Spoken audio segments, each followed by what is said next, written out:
Good evening, Ben. Good evening, sir. How are you? Yeah, good mate. You Living the dream. Living the dream. living the dream. You had a good week? Well, it's kind of a bit boring by comparison. It's just been a series of admin setups and Yeah, website things and marketing things and all the stuff that a growing boy doesn't really care about. yeah. Amazing. But needs to do. Hey, like don't be wrong. I'm not devaluing it at Yeah, all. I just have absolutely zero interest in it. So yeah, yeah. it's been a boring week. So, oh dear. How are you, Said? I'm amazing. Living the dream, as you say. Yeah. That's it. Living the dream. I, I mean, I'll speak as one of two English people. When you hear living the dream, it's so much more than living the dream. There's so much more to it. There's so much more behind it. It's like, wow, Yeah. okay. There's a lot of sarcasm contained to those few words. Is it Mustafa? Nice to meet you, mate. Face to face. How are you? Yeah, I'm doing good. What about you? I'm very well, thank you. Very well. Living the dream. Uh, living the dream, as we like to say. Just for a point of fact, gents, I'm not trying to live my best Sharon Stone life. We have people coming over, so we have a bed set up over there. So the only thing I can do with my left leg is put it on top of the drum kit. So that's why you're seeing the get up sticks. I, I thought that was January of the new Ben Cardall 2026 calendar. Like the thinker. Absolutely. I mean, I think the only way I'd ever consider doing a calendar is if I can take the piss out of as many, leaders, influencers Yeah, as possible. Just be myself included, obviously. Not that yeah, I am a leader or an influencer, but just because it's not a mean thing. I just think that's the only way I could get away with yeah. And to be fair, I think it'd sell, mate. Did it go it. very late or very early? Because there's not a bunch of people here. Early, mate. Early. I mean, Uh, technically, we don't start for 2 minutes, so uh, okay. you're super early. Hmm. But yeah, so we've got some people coming over tonight. That's why everything is a bit chaotic. If you hear a sort of reprobate kind of activity going on in the background, that's what that is. That's what It's that. Christmas. Everything's all right when it gets near Christmas. Come on, that's it. That's it. It's for hood. Yeah. So what have you all been up to this week? What are you working on? What are you reading? What are you doing? Christmas presents sorted? Talk to me. Well, I've been doing 4 days of trauma informed Nice. stuff. So yeah, 4 days of trauma informed training, trauma informed debriefing, uh, Monday, Tuesday, and then it was nice to be on the other side and just sit on somebody's trauma informed training and yeah, Where was that? embrace the knowledge. Where was that? So I was in Stafford, not far from Stafford, Oh, nice. Okay. That's Monday, Tuesday, and then there was some training up in York, so it was only local to me. So yeah, went there and did some art training, and yeah, darting here, there, and everywhere. Nice. Good work, mate. Finding benefit in it. yes, especially in my line of work as well. You know, we're trying to turn services more trauma informed, Right. as in healthcare and just being a little bit more mindful where that behaviour concern's coming from, etc., and without labelling, you Mm. know, um, and naming to tame. So yeah, a lot of it is sort of like it's going to be a culture change, I think, for some places. Nice. Nice. Cool. I mean, I've uh, I've not done that specific one, But when you go through the investigator licensing, you have to take a lot of trauma care and a lot of trauma work anyway. So I would imagine it's similar because I am Yeah. aware. But, yeah. Yeah, yeah. I mean, from that point of view, it'd be you're trauma sensitive to what you're doing, and you're sensitive to that. I always say the first bit is trauma aware. We all know what trauma is. We all know that then trauma sensitive is a little bit more, and and going up those levels into being proper trauma informed, and again, it's another underlying problem, underlying way of like where the behaviour is coming from as well. In society, especially in healthcare, they'll tend to say, "Oh, it's because they've got autism, or it's because they've got learning disability." Well, no. Just because it's a diagnosis doesn't mean that's the cause of that behaviour. What's underlying of that, and what's driving that? Because actually, it might not have anything to do with with the diagnosis or a brain injury, for instance. An acquired brain injury because they might have been quite aggressive before. Yeah. So yeah. I get it. There was a session I was running last night on attentional drifting. Yeah. The neurobiology is not the same, but it's similar areas.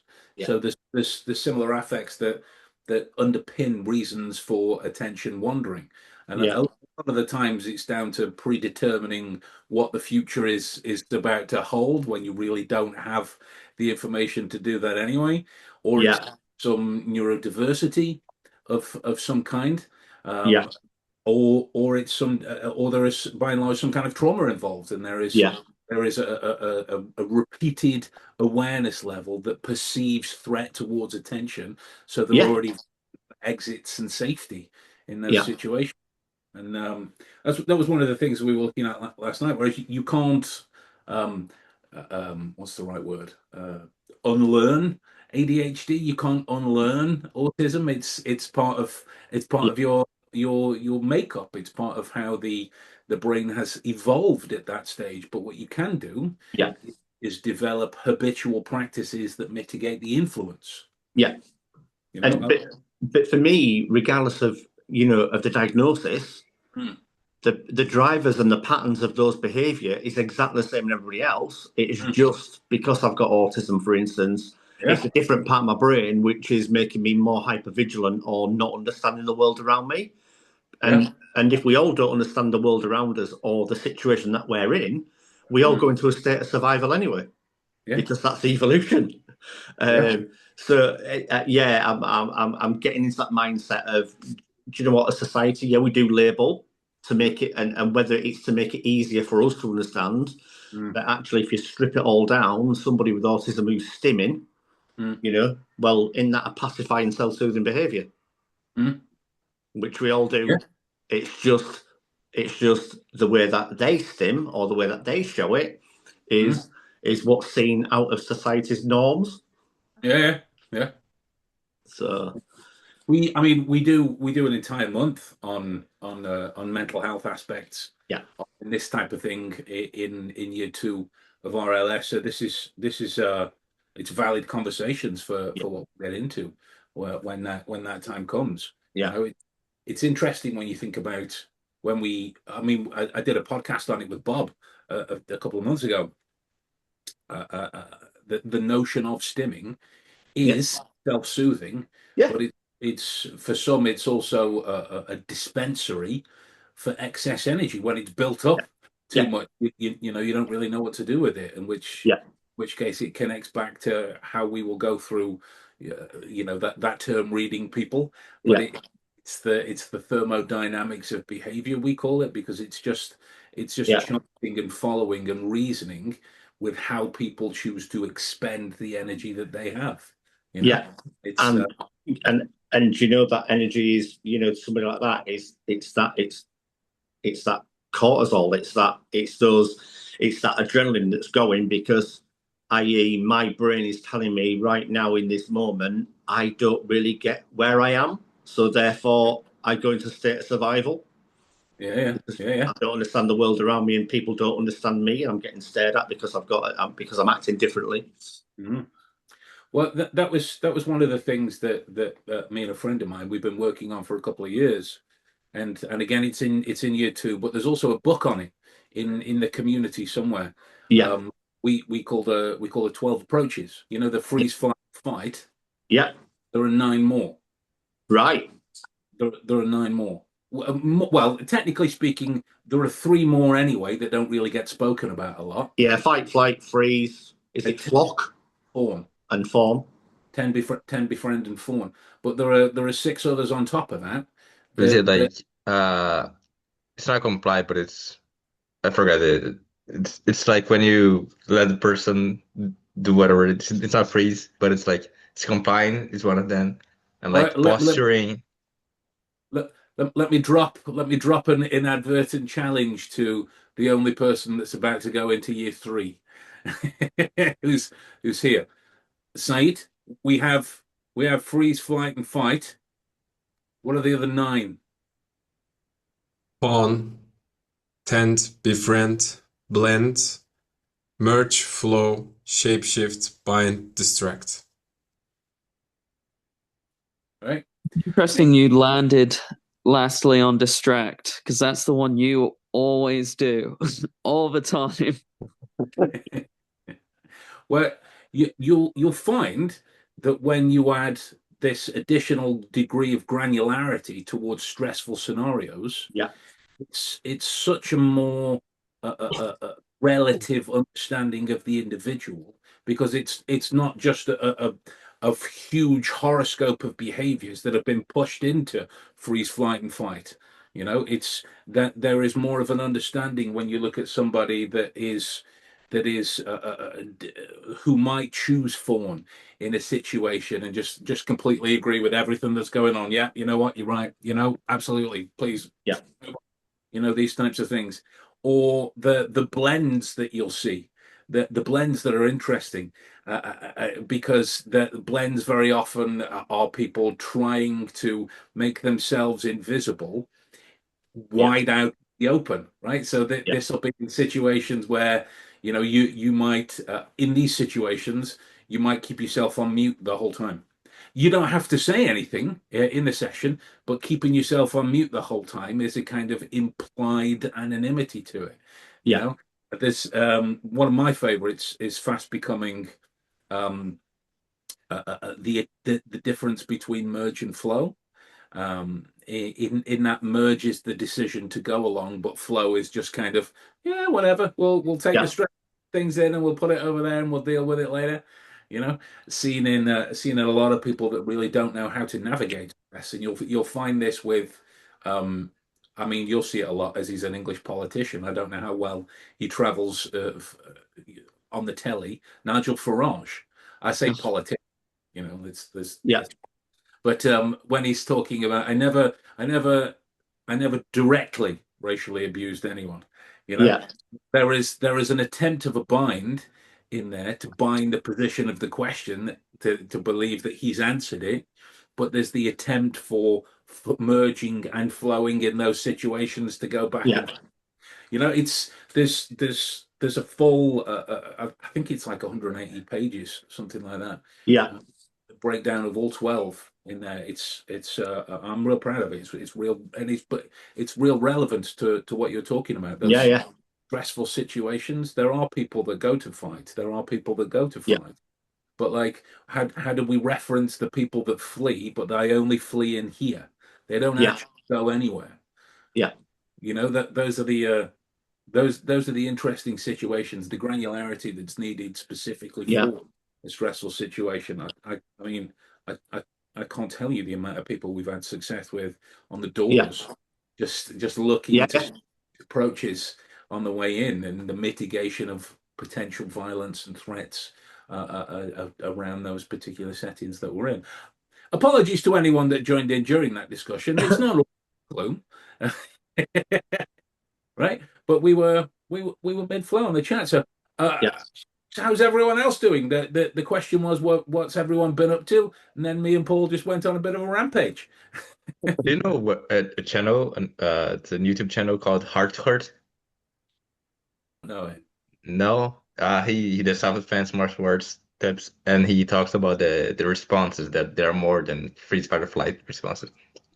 And he's the next SWAT police officer, and he's talking about like the myth of the mama bear that like people think that they're going to become excellent fighters once they need to without having training.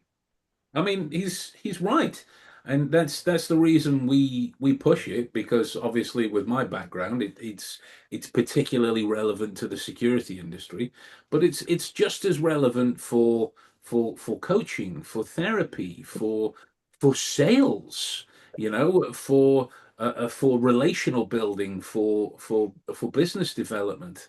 You can use those kinds of approaches to profile a person just as easy as you can profile a team in a company, just as easy as you can profile a company, just as easily as you can profile a political position or a job role, or a Yeah. great test, that thing. But yeah, no, I've not seen it. Yeah, share a couple of his videos. We'll have a look. Sure. Like it's Hard to Hurt is the channel. He has a bunch of videos. I don't know. I recommend one. Like it has good content. He One of the things that he is very strong about is that the flashlight's the best self-defense weapon there is. I could see Yeah. that. I could see that. Yeah. I went on holiday with a bodyguard years ago. Not a working holiday, but I knew him, so, and we that's by the by. But he's talking about the people that he protected, and one of his favorite weapons was a frozen bottle of water, because it's the perfect way to kind of navigate suspicion. Oh, he's just got a bottle of water. Oh, it's a hot country, you know. He's just carrying around essentially a sweaty mallet. That's Yeah. what it is. And his stories were made all the more endearing because he sounded like Tom Hardy's Cray. I forget which one, Ronnie or Reggie, whichever Yeah. one wear glasses. He sounded like that version of Cray Twins, and it was he could have read the phone book and it would have sounded interesting. Yeah. He really could. Somebody I know who used to do CP work, he used to carry a notebook, but one of the hard ones. He says that was the best thing that he ever had. That and a torch. The old military type, which were like truncheons. Yeah, he just have that strapped to him, and those two innocent things were things that I do, that he knew he could use, and it's like I can turn around and say, I've got this because when it gets dark, I've got this. I've got this because I make my notes. Yeah. Oh yeah. His argument was like, you can't point a gun at someone that's still not like it can be a threat, but it's not a declared threat. But you can point a flashlight and like blind the person that without a problem. Well, yeah, the tactical flashlights are they measured in lumens? The flashlights? Yeah. Pretty sure, yeah. Yeah. They're pretty bright. They're pretty bright. You hold it on someone for so long, you give them a tan. Yeah. Yeah, interesting. I like that. Yeah, I mean, when we were going through the licensing exams, you get told about the notebook. That is how you'll spot an experienced investigator. Not the size of their notebook. Size doesn't matter, but it is the use. Yeah. It's the use of the notebook itself, which is they'll hold some stories. Let's just say that. Yeah. They'll hold some stories. Yeah. Anyone else? I had a surprise day off as I Nice. was getting ready for work, which is nice. So I'm not cold for one of our cerebral socials. And I used the time before the call to edit. My girlfriend is terrified of vomit. but I really wanted to see Knives Out, so I edited out all of the vomit. I put like a little joke scene in each time she does it instead for a laugh. Yeah, because we watched Wake Up Dead Man on Wednesday. I'm not going to say anything other than it's my new favorite movie. Okay. That's all I'll say. Okay. And it's out today, so I imagine, are you going to watch it today? Well, yeah. I have little games with myself. I made a video when Glass Onion came out. See how quickly I could Yes. figure it out, and that's the game I'll be playing when it comes on to see if I can beat my time. Can I propose a game? Uh, I can open Instagram here, career letter, just release the video. Can we try the person? Well, that's what I'm hoping we can kind of turn the games and challenges and those types of things into. Like we can do maybe get together one night and whack a mystery on and see if we can solve it before it gets to the big end. Those types of things. That is why I'm very glad that I have my kinship with Sherlock Holmes that I do, because every mystery book, every novel, every film, every whodunit, every murder mystery is all an opportunity to practice, but it's also an opportunity for me to just, relax for a little bit. So I can stream my screen here and I can try to do what the person the career letter works with. Well, I would save that for next week, just because I've got people running around and might be coming Sure. in and out, and I would rather concentrate on it. It's not that kind of multi-sensory practice for me. I mean, it still has good practices, but I would rather not do that at this moment. But next time, yeah, absolutely. Sure. We'll have to get another game of I literally just told you going as well. Yeah. That would be good. Did you ever watch that, Paul? I know it was on in the UK. What was that? I literally just told you. Mm. It's it's on Channel 4. Yeah. It's a Jimmy Carr show, but they've made a game show out of memory. So every that they ask questions on are things that have just happened. So like they'll introduce the contestants and you get like, hi, this is Mary. She's 24 from Colchester. She likes this, this, and this, and then they move on to the next person, and then they go, right, question time. How old's Mary? Oh, nice. Yeah. You know, those types of things, and it's. I did start watching Madame Mademoiselle Holmes. Yeah, thoughts? Yeah, like it. Like Good. it. Yeah. Yeah. Yeah, very, very, very good. Yeah, I like it. She's Her character's brilliant. It's the right level of quirkiness for me. It's the right level of quirkiness, and it's those kinds of things that Watson doesn't have. The TV Watson. It's those kind of things that Enola Holmes doesn't have. It's the or the irregulars, or pretty much most of the things that have come out. It's a Sherlock Holmes world. Yeah. If you devolve him to a cameo or a bit player, it loses all interest. You know? Yeah. Have the same kinds of characters, the same kind of byplay, just don't put them in the Sherlock Holmes world. Yeah. That's the trade-off with it. And if you look at every single version of Sherlock that comes out, that's why it fails. Yeah.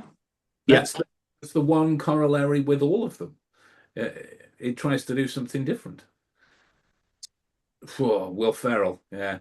I after watching the trailer, I vehemently refuse to watch that film. I'm not really a big Will Ferrell fan anyway, apart from Step Brothers, great film.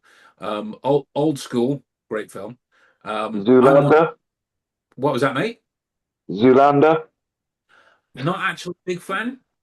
No, okay. No, not actually a big fan No. of Zoolander. I was going to say I'm one of the rare people that can take or leave Elf. I can take or leave Elf.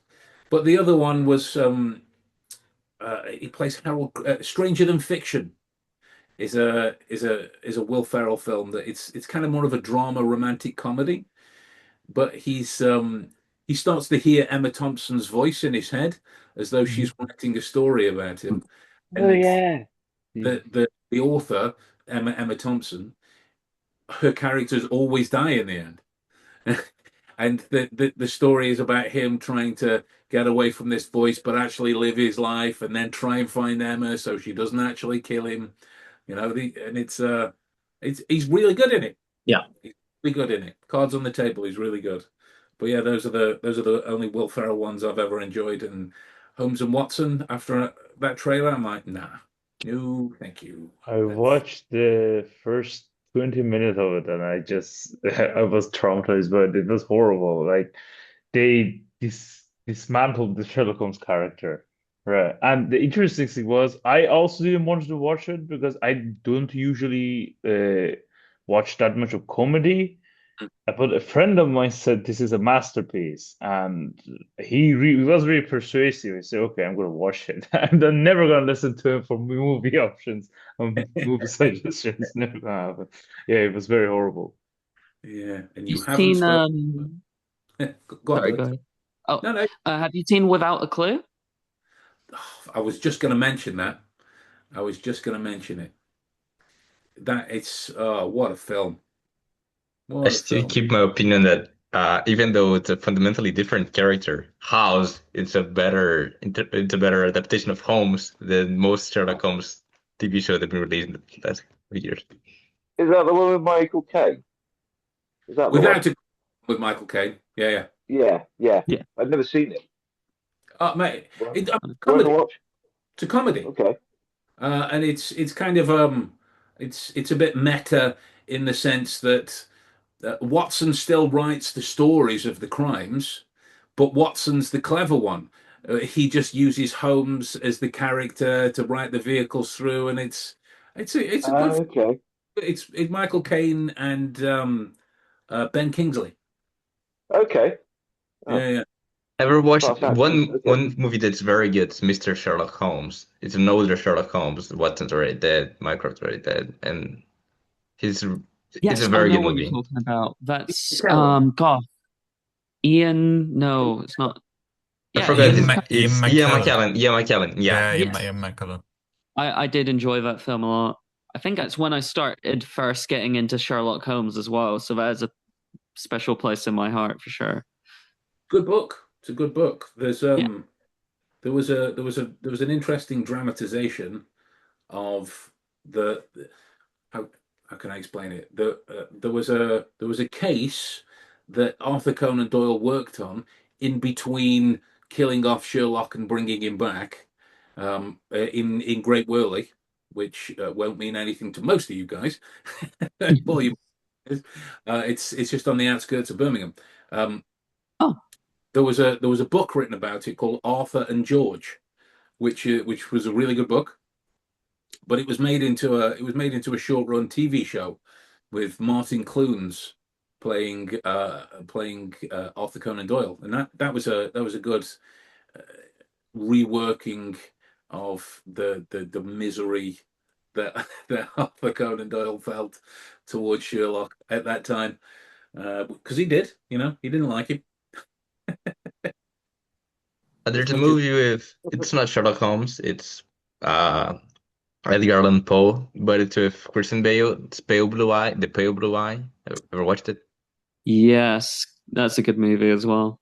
That one I could not deduce the ending. I should have deduced it, but I got completely wrong with plot twist. Yeah. Well, I'm a big Poe fan. I'm a Yeah. big Poe. What do people think of The Residence? Has anyone watched The Residence on Netflix? I love that. She is brilliant. How brilliant is that? She was great. Yeah. Really good. Really good. Well, I'll But catch up on today, I guess. again, like all of these things that we're mentioning, the ones that we enjoy, they all have that lead wizard that is drawn to, like the gravitational pull, and then all of the other chaos happens happens around them. Yeah. When that's lost, you know, or they stumble Yeah. upon these things kind of humanly, Yeah. you know, they throw enough shit at the wall and eventually something sticks. You go, yeah, that was a fun, approachable kind of mystery, but it wasn't Sherlockian. Yeah. And but The Residents, I Oh, enjoyed something that much in a good long while. how many twists and turns? How many twists and turns in that, and just so many ways that went. It kept you. Many. How did you get on with that, Ben? Well, Did you work it out? I didn't work it out until the third to last episode. I didn't work it out, and mine was the second, and it was, and I only had an inkling, and it wasn't until certain things in the last one where it was like, right, yeah, I was right, but it was like, oh my god, Good show, bloody good show. definitely recommend it to anyone. Yes, I'll be watching that today. it's the Netflix job.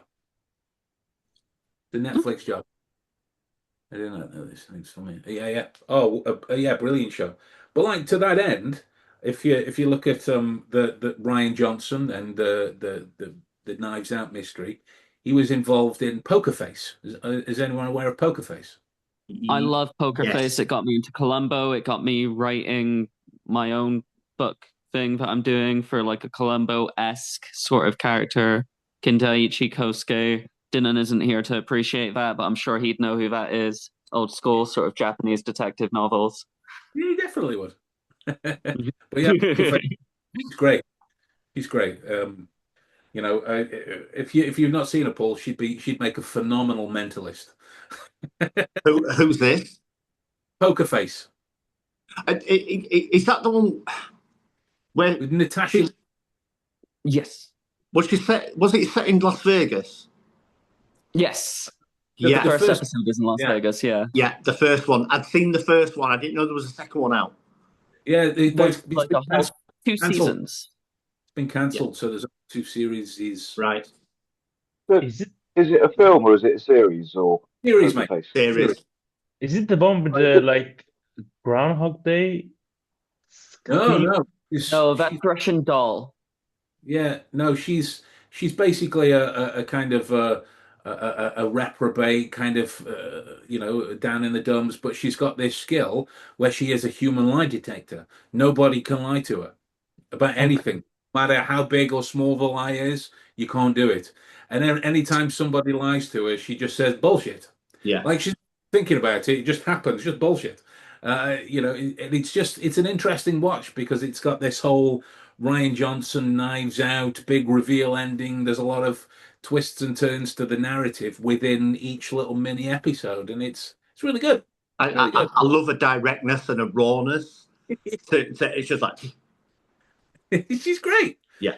Great. But I swear to God, if she gets any thinner, she'll be at least 70% teeth. I'm like, love, please have some cheeseburgers or something, please. Yeah. You know, let's get back to the fierceness of American Pie. But she was in Glass Onion. The Natasha Lyonne was. She was the little face on the tablet when Benoit Blanc was in the bath. That's right, yes. I remember where they're playing Among Us hilariously. Yeah, there was her, Kareem Abdul-Jabbar. I can't remember her name. Murder, She Wrote. What's her name? Angela Lansbury. Thank you. Thank you. She was on there, and there's someone else. I can't picture them at the minute. It's a random memory to pull, but there it is. There was another man on the screen as well. Someone. But yeah, I could talk about mystery novels and TV shows all day. It will be a constant source of joy and practice that I encourage anyone to get involved in, and no matter what you like in the way of media, even if you just like to watch action films, or you know, you're a fan of drama or thrill, whatever it is. If you engage in the skill set, but then you engage in the story, you should be able to figure out parts of the end or parts of the revelation before it occurs. You know. at the moment I'm really into the interrogation stuff, and you know the police question whether they're on YouTube, but even over in the UK, you know that one this week. I don't know if you saw it with the bloke that shot two people. Yeah. Oh, talk Yeah. about yeah. He was a cool cookie, but he was I'd say border on sociopath. Well, that's the thing, isn't it? That's the one of that video makes me believe, you know, that the correct way, not that there ever is going to be a single way, but one of the ways that will provide you with a pool of information to work from every single time is the thermodynamics of behavior. Because if you can determine whether he just doesn't have any energy to hold on to, or whether he's containing it, that's two entirely different reads. But oh, it's yeah. He was complex. He was complex. He was yeah. The only chink in the armor was when they mentioned his grandson. That was the only chink in his armor, and you just saw that. That was the first thing that I saw, and it was like, wow. Yeah. I mean, there were similar things when some of the interview tapes came out and came my way for the whole Charlie Kirk thing. Yeah. It was similar characters being interviewed, but then similar in the sense of the other end of the scale. It's all color and noise and vibrancy and oh, look at me because I'm so emotional. Yeah. Fine, valid, but like I don't have the emotion at the minute to replicate it. It's all that, you know. Yeah. And in those settings, they can be just as challenging because it's too much. Yeah. Like how do you delineate the differences when everything is at 12? You know, those are the moments that we'll get into. And again, you know, year 2 RLS, we do a month on questioning, a month on game theory, and it's there's just with that in mind. I hear you, my friend. It's a practical skill. Yeah. Because outside of the interrogation side, if you ever go to a job interview or give a job interview, there's the same situations. Yeah. Or you, I don't know, ever have a conversation with anyone, right? There are versions of those particular tactics and skills to be used everywhere. You know, everywhere. Yeah. Everywhere is here we go. An idea for the group. I'm still mulling around the question. I'm not sure I have an answer I'm happy with. So let me share it. There was I was watching a lecture on Nietzsche that then moved into personality, that then moved into the Big Five. So that was the kind of trajectory for it. And the idea that was put on the table was any thought that you have is connected to an actionable behavior. Any thought. Can you maybe give an example? So the thought that you just had around not really understanding, that led to you asking for an example. Okay. So It's funny.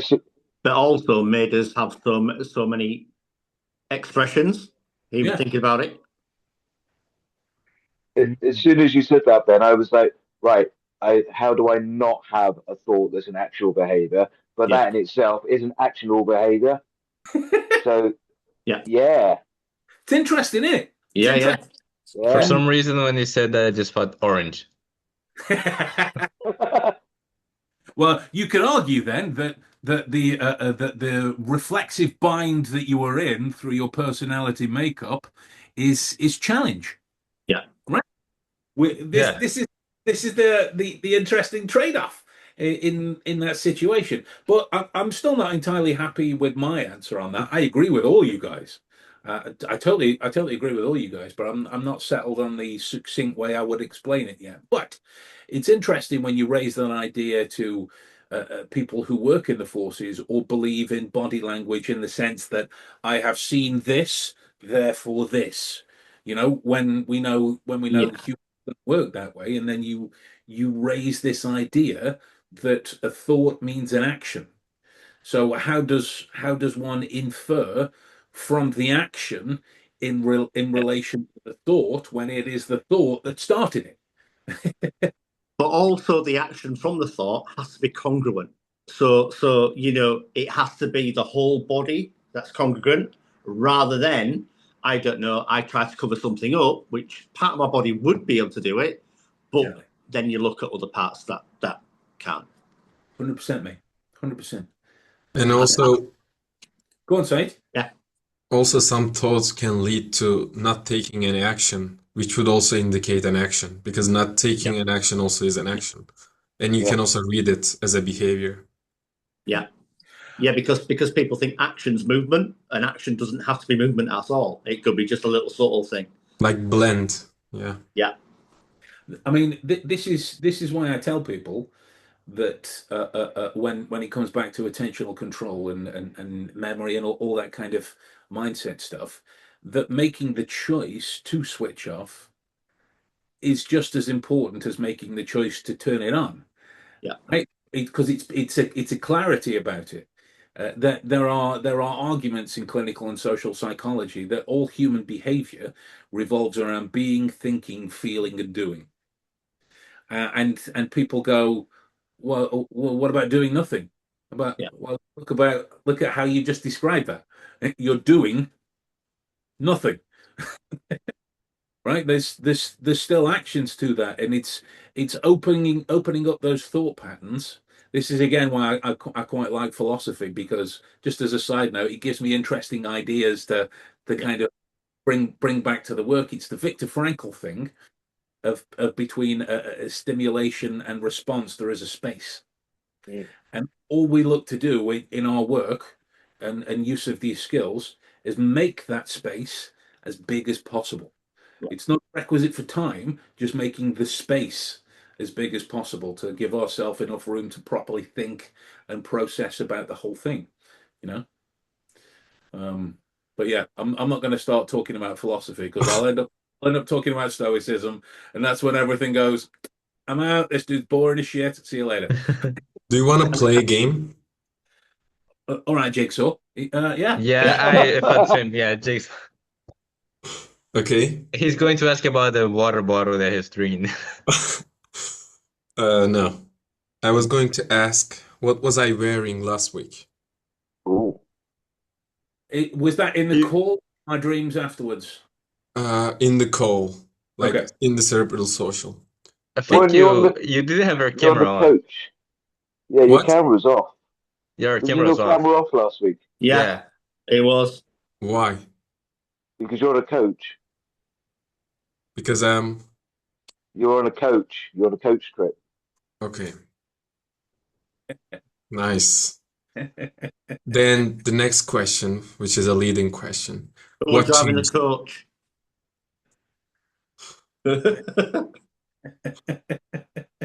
What changed? What changed here? Yeah. Tormenting me again. Billy, there is no way you're gonna find out, just so you know. Is it out of frame then? Or is it that it changed before I arrived in the call? It's in the frame. And everybody saw it.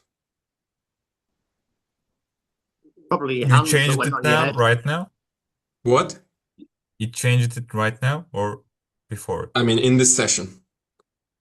Okay. Damn. That's a good question, because I didn't say what changed compared to beginning of the session. I said what changed.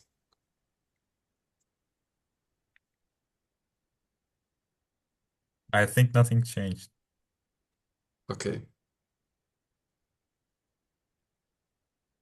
Anyone? Your shirt's the same, the background's the same. The only thing that's changed at the moment since going on here is your hands have gone on your head and stayed on your head.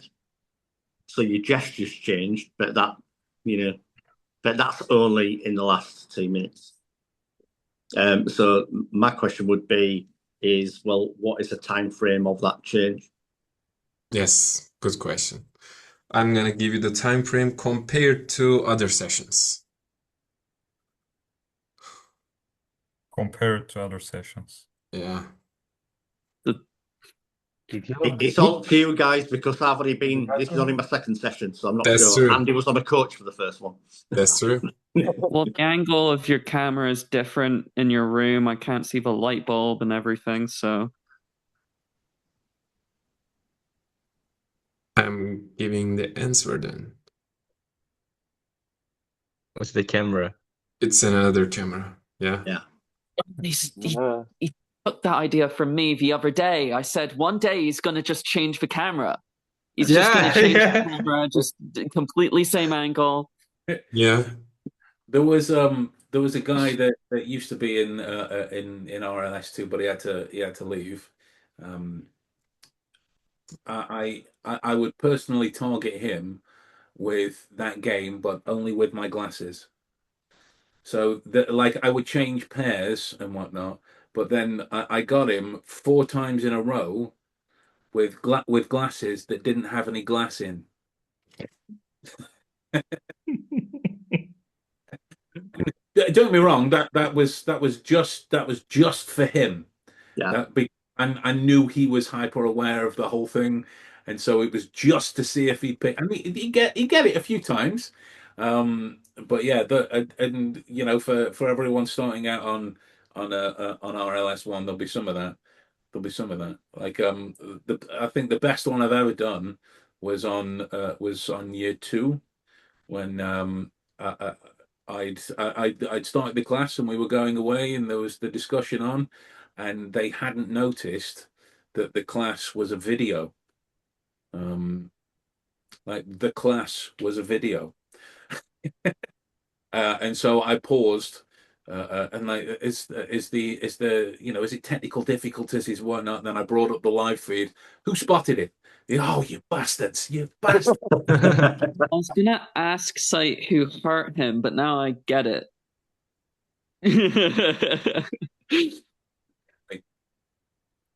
It's me. But and then you would ask who hurt me?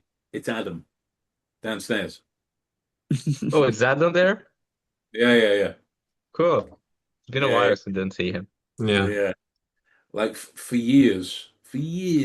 Like if we go to a pub, how many people are sat in the booth over there? Oh, shut up. Go away.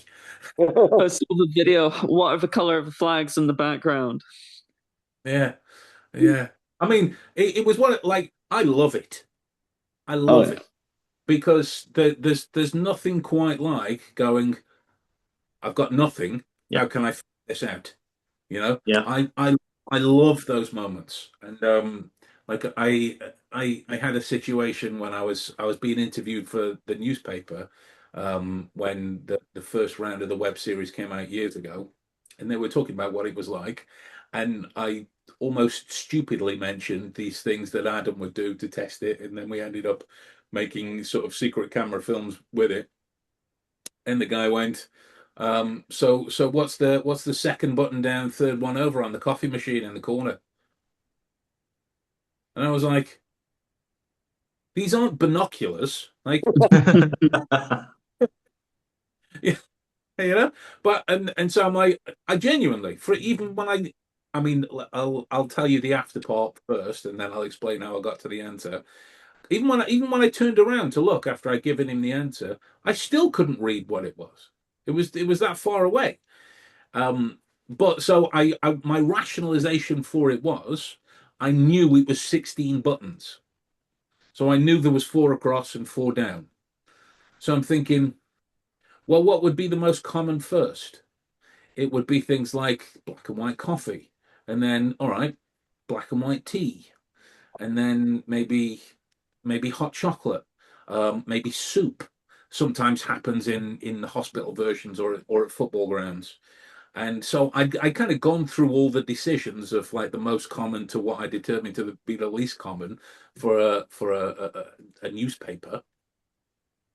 I was like, is it just extra sugar? And he was like, oh, you were one off.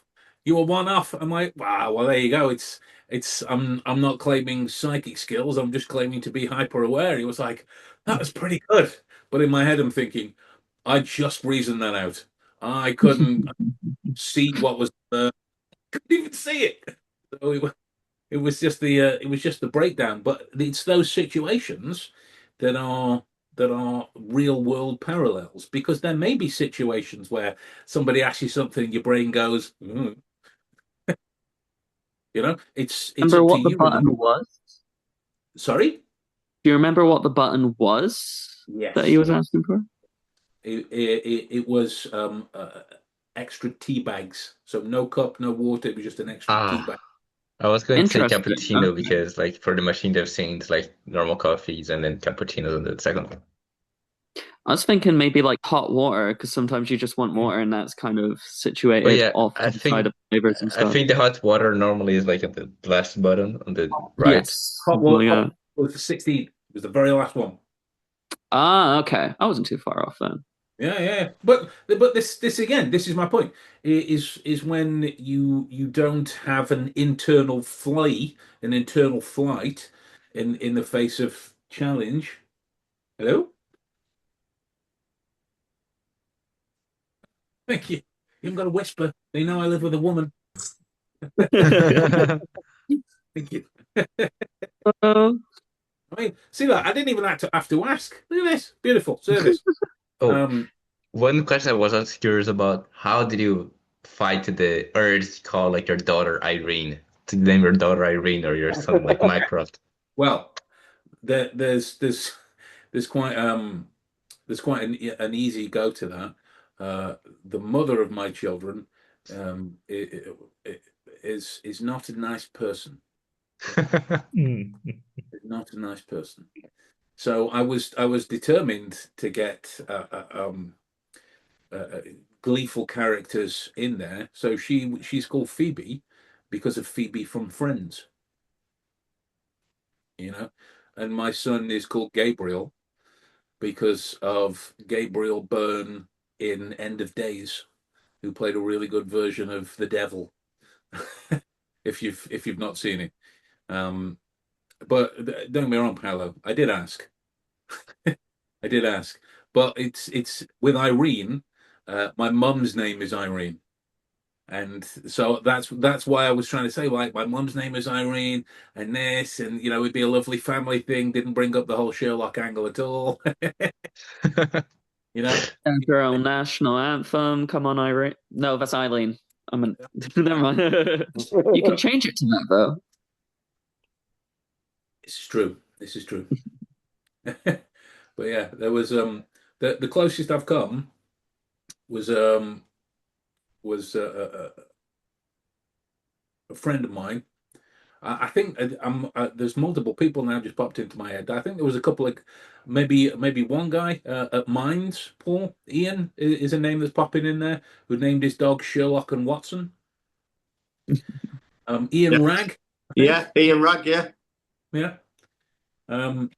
But yeah, the closest I've come is a couple of friends of mine from around this way who named their dogs Sherlock and Watson. Sherlock and Watson. Yeah. I don't think I could get away with it anymore. I'm married my Irene Adler, so I think that's the closest that I'll get.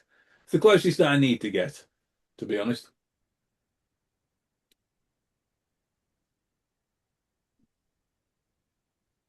I was just enjoying my coffee. I bought this week. I don't know, be of interest to everybody. I bought this week Peter Turner's latest book, which is a mind reading book, but it is a study in Scarlet. So I don't know if it is the actual novel, but it is like a study in Scarlet on the front and back cover, so it looks like a proper like novel. I don't know if you can read it all the way through because I'm yet to receive it in the post. But looking through the videos I got online from it, it looks really, really good. Bit of mentalism, and there's a number of things. It's not just one mentalism trick. Working our way through the videos, there's like I think 10 or so tricks you can do with it. So yeah, that's really cool. What's it called? If you go on the Illusionist website, Right. it is called Study in Scarlet. Okay. Yeah, and I'm just gonna find it might have like a proper name it's sold under. bear with. Da-da-da.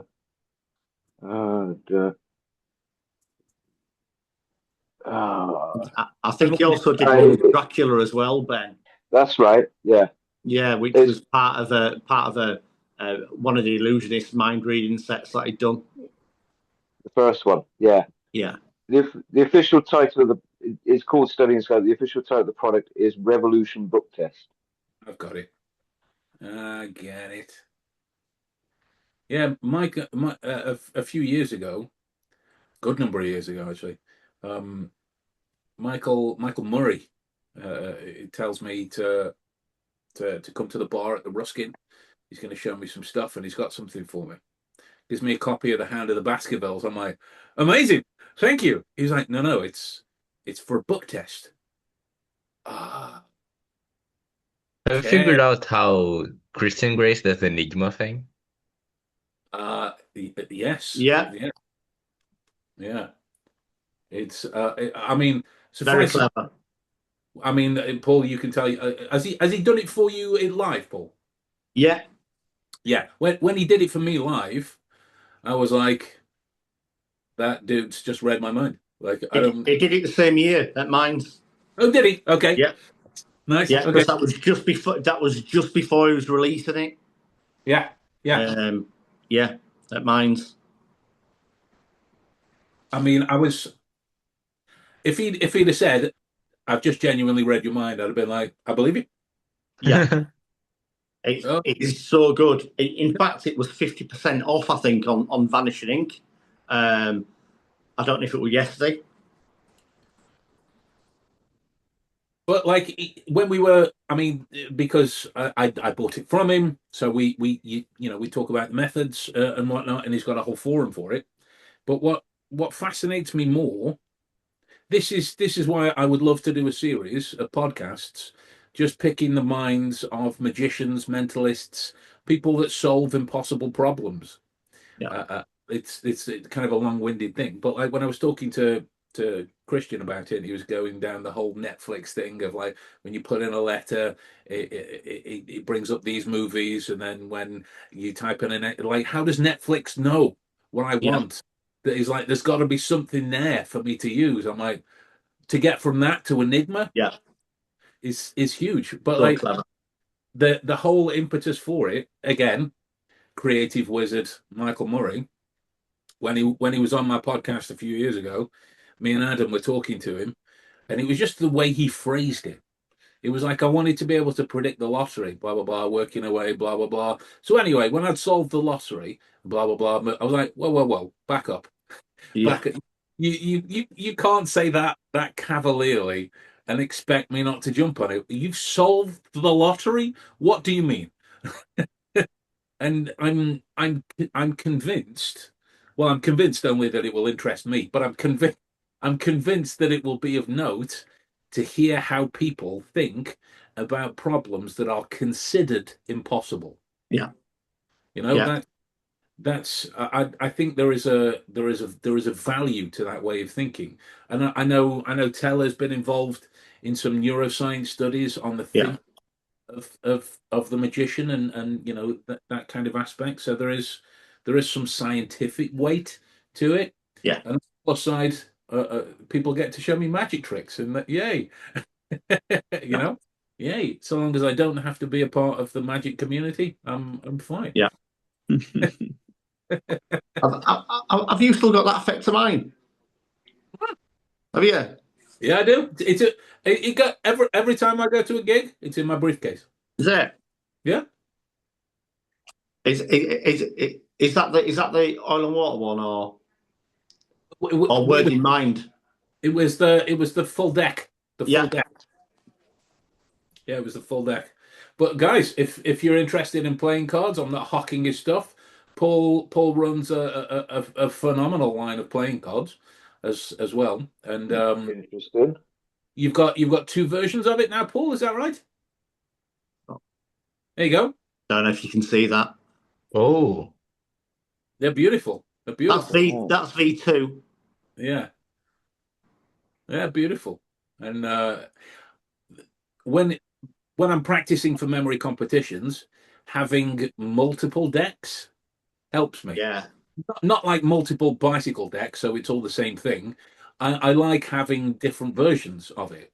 So I use Paul's, I use Damien O'Brien's Hanyas, Yeah. use Bracket. some Daniel Madison stuff, and yeah, beautiful cards. They slide like a dream. Yeah, well, let me know if you need any more. I can sort Did them you out. make Absolutely. actual tricks, Paul, as well as making cards? Yeah, yeah, Wow. yeah. Magic That's cool. mentalism. Right? Wow. Yeah, Awesome. I remember meeting Ben in Nando's in Stoke, and just the trick that Ben was talking about, doing it on Ben, it was brilliant to see his face, because like Ben was somebody at that time that I still look up to you, Ben. I'm not discrediting you, but yeah, when I knew I could fool Ben, it was like, yeah, that's all right. I also fooled Pete Turner though with the same effect as well. Really? Wow. Yeah. Yeah, you did. Yeah, that's kind of why I think, because like, if I'm trying to think how to talk about Paul's thing without talking about it, if you talk about it as a problem, like, I can create this kind of thing, and then you go, huh? What? It's like as if you go to a gambling demonstration, you go like, these guys can shuffle cards and then deal out aces to whoever you want. You go, what? What kind of wizardry is afoot? But then you actually think about the mechanics involved of creating that type of thing, because it's not just, the way I hold the cards, or how I cue the person, or the psychological force, or whatever it is. There's so many more elements that go into that they are binds. They are binds from the position. Like, if anyone's ever watched Darren Brown's Great Art Theft or Great Art Robbery or whatever it's called, Yeah. that there is a wonderful illustration of a magic trick that is done over the hour or the hour and a half, or however long it was. It is beautiful. That's why I always like to, when somebody has made a phenomenal deduction or whatever they've done, a great observation, but then they downplay it. I'm like, no. Think about what you've just done. Just think for a second. You've just gained personal insight from a watch strap. Yeah. Or whatever it is. I'm plucking watch strap out of the air. Just think about it. That's what you think about for a second, and you go, you know what? My mindset actually just got strong in the face of that. My need to downplay it didn't come about as a result. Phenomenal. But again, that's I could be biased coming from a magical background. I don't think I am, but I could be. I feel like the deductions for the person making the deductions are always, they all feel so trivial. In a way, it's like, I didn't do anything impressive. Well, just obvious. But like, when you just paid phrase it attention. in a certain way. Yeah. But like Ben was saying, whenever you're doing that, there's so much more than just that final. It's about how are you presenting with that deck? How are you presenting? Like Darren Brown stuff. You're presenting it really downplaying it. You're not being that I'm this and I'm that. It's about, let's just try something. Do you mind if I try something with you?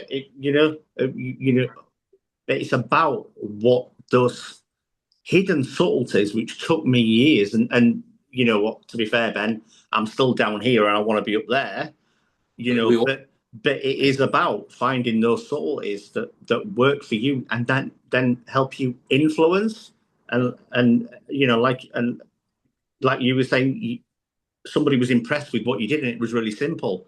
To you though, it's simple because you know the method, and one negative thing about being into magic and stuff like that is it takes a lot now to give you that 5-year-old watching magic on TV and seeing that and going, oh. There's one person that still does that to me every time I see him, and that's Ben Earl. Oh, Ben Earl. Oh, Have you seen I have that? Oh, burned sorry. him and burned him and burned him and burned him, and he's been there, and it's like, no. But Christian Grace has done the same as well. Well, he's in the family, isn't he? Yeah. All right, look, cards on the table, gents. I'm gonna have to go in a sec. But um, if you to the point about Ben Earl, if you've never watched his appearance on the very first Fool Us, please watch it. Because you'll see that kind of thing in action. Like when Penn's like, well, obviously it was just that the top stock retentions and these types of thing. Then you hear the voice come down. Yeah, there was none of that, and you just see Penn go, huh? Yeah, he was the second person to fool him, wasn't he? He was Ben. Yeah, John Archer first. John Archer first. Again, something so simple, but That's absolutely quality. That's it. And Oh, go ahead. Just let me get this in quick, Bill. There's a fun game we can do from a critical thinking angle that me and a magical mate used to do years ago. Is we'd set ourselves kind of challenges, like put a card face down on the table. How can you figure out what that is without touching any other playing cards in the building? Yeah. Yeah. Just put those kind of problems down and see where your mind goes in those situations. See how you can build up a resilience in the face of that kind of challenge. Go on, Billy. What were you going to say, mate? Just a challenge for you and anyone in this call if they want. It's not a hard challenge by any means, but have you seen Monk at all yet, Ben? I know I recommended it a while ago. I've seen most of the first season. Okay. Because I was going to challenge you to watch an episode. So what's your opinion then? Because that's all I wanted to get out of this. I mean, as a character that breaks down, it's like the inverse proportional. It's a very good show, but it's the inverse of the element. He's the gravity because he's that observant because of his disease. He's that observant because of his trauma. He's not the innate cleverness. It's kind of been beaten into him through years of obsessing, and that's an interesting take around it. I quite like that. Yeah, I quite like that. Also, before I leave in, since you mentioned Darren Brown, have you seen that episode where he hypnotized a guy to kill another person? Yeah. Is that real? Because I watched it. No way that's real. That's staged. Well, it's staged in the sense that it happens on a stage. Oh yeah, it's staged in the sense that the guy did actually die, but there was lots of experiments that did try to do stuff like that. You look up stuff on MK Ultra. Mm-hmm. Yeah, that's what he mentioned it. Yeah. Go on, Ben. I was just George Estabrooks is the research you want to look at. Yeah. So he did a lot of the stuff on the hypno stuff, wasn't it, for UK, where actually all the drugs in America that was there in America within like the 1960s and 70s, it was all brought in by government. Yeah, I've seen that. So the psyops, right? Yeah. Well, it was brought in because it was part of the MK Ultra, and UK and Estabrooks did a lot of things to we had a big thing in more the hypnotherapy sort of stuff. Over in America and Canada, it was all the LSD and a little bit and hypnotherapy and whatever it is that could get those little subtle messages. In fact, I'm writing an effect regarding the Manchurian approach. Nice. Yeah. Nice. Yeah. Nice. So let us know. Let us know how you get on. Well, I'll see if I can get some people in who are hypnotists to come and talk to us about that. The guy that I worked on the 12 approaches with is a hypnotist by trade. So he might have some information there. Besides that, I can chase down Anthony Jacquin. I haven't seen that guy since he last kicked me in the balls. Not a joke either. Not a joke. We did the vagabond sessions at his house, and that was how we used to greet one another. Instead of handshake, you'd go up and kick each other in the balls. Again, not a joke. That's what we did. Yeah. Not a joke. Right, guys, it's been a lovely hangout. I'll see you all soon. All right, guys, take it easy. Take care. Yeah.